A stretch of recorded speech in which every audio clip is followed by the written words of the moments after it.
Objectives. Where do you want to go, or where do you want to be? Objectives. We're going to start with the mission statement. This is your reason why you're in business, your raison d'être. It's the big picture. It's how your products help the world and help customers. And it must be socially responsible. And your mission should also give direction to the business and inspire your staff. Staff feel if staff feel a sense of purpose and passion, they will outperform your competitors.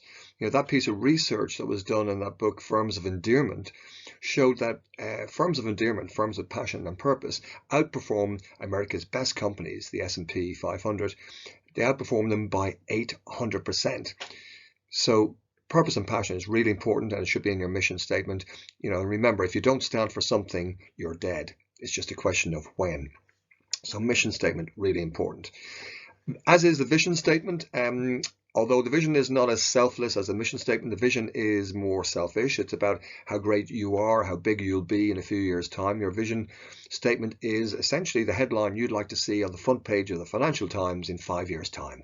Number one in the country, or top this, that, or the other. So vision is about being big and financially successful. And then we've got the KPIs, the key performance indicators. And we'd like these obviously to be SMART objectives.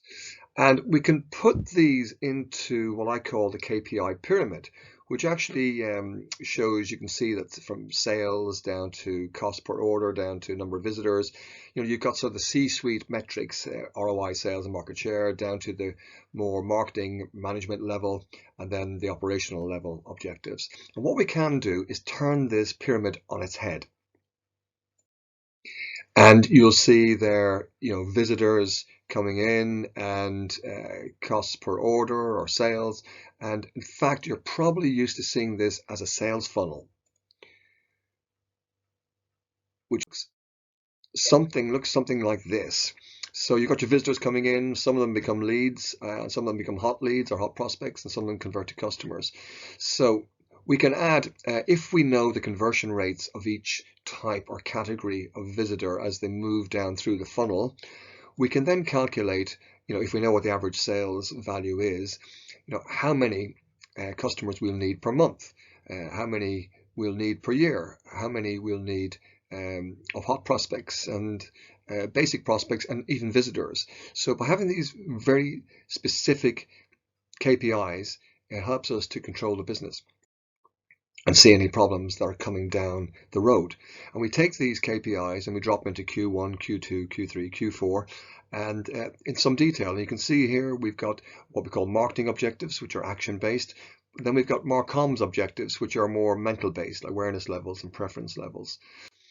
And these are really important: cost per customer acquisition, cost per customer retention, etc. Really good to write these down and try to improve on these costs per acquisition and retention over each period.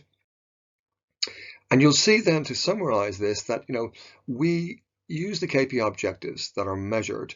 They are then fed into the control or measurement of metrics, which we'll look at in a few minutes.